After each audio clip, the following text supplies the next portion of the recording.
Jeremiah Armstead, 19 ans, a passé la majeure partie de ses années de lycée sans domicile fixe. Malgré tout, il a pu étudier à l'université Fisk de Nashville, dans le Tennessee, après avoir été recruté pour jouer au basketball dans cet établissement historiquement noir. La première nuit où nous avons dormi sur la plage, un officier de police est venu inspecter le parking étant donné qu'on n'est pas censé s'y trouver après minuit. Ils ont vu que nous étions une famille de 4 personnes, nous dormions, alors il nous a laissés tranquilles. Il nous a laissé, vous savez, dormir ici. Des rencontres comme celle-là, avec des gens bien au quotidien, ça m'a aidé à ne pas être en colère contre le monde avec ce que j'ai vécu. L'attaquant de l'équipe des Fisk va entrer dans l'histoire en devenant le premier joueur d'une université historiquement noire à recevoir le prix Perry Wallace Most Courageous Award de la part de l'Association des journalistes de basketball. J'ai dû grandir à un très jeune âge. Je devais m'occuper de mon frère et ma sœur, être une figure paternelle pour eux.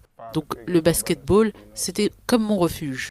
Je jouais au basket. C'est là que j'ai pu m'amuser. J'étais à nouveau un enfant. Tout au long de sa scolarité, Jeremiah et sa famille ont dû faire des sacrifices pour qu'il puisse s'entraîner. Son entraîneur, Kenny Anderson, est pour lui un mentor, car il sait ce que c'est que d'être sans domicile fixe. La vie de ce jeune homme, le fait qu'il soit sans abri et d'autres choses de ce genre m'ont vraiment touché parce que j'ai moi-même été expulsé lorsque j'étais étudiant. Je parlais justement de cette histoire ce matin.